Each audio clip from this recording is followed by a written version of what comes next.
May lumabas na balita na pinigilan daw ni Bangag ang impeachment or yung paghain ng impeachment kay BP Sara.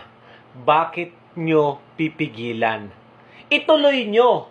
Ang tanong, ito po ba ay makakalusot sa Senado? Kung makalusot sa Senado, sa tingin nyo, hindi magwawala yung taong bayan? Kaya nyo pinipigilan, huwag kang magpakabayani. Dahil alam naman namin na hindi po ito lulusot sa Senado at posibleng mapahiya ang administrasyon mo sa pagtatangka ng impeachment kay BP Sara. Breaking news!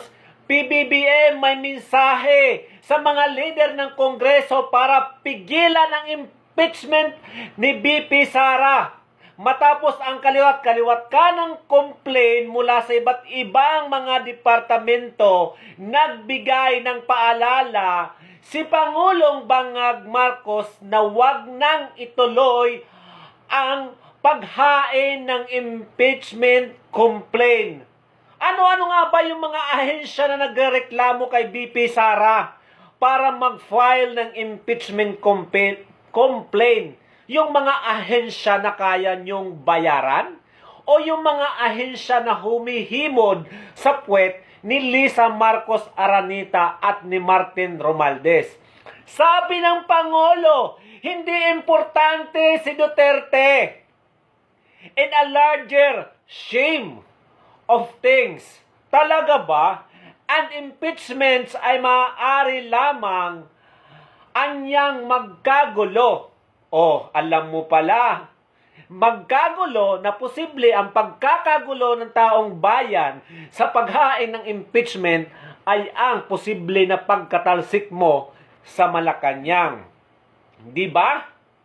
Ang impeachment ay maaari lamang anyang magkagulo na dapat na ginagawa ng gobyerno para sa kapakanan ng Pilipino.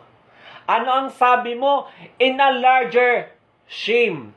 O kayo in a larger shame na posible na pag itinuloy nyo ang balak nyo na impeachment complaint kay BP Sara ay hindi makalusot sa Senado at kahihiyan na naman ng gobyerno.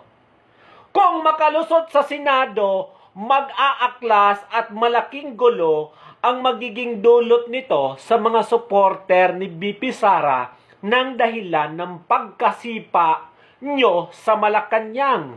Yan dalawang basihan na yan ang inaalala ng Bangag government na posibleng tama si Duterte. Huwag mong subukan, baka maulit yung nangyari sa tatay mo.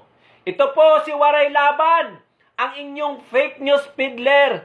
Kung bago ka lang sa aking TikTok, Facebook, and YouTube channel, follow for more.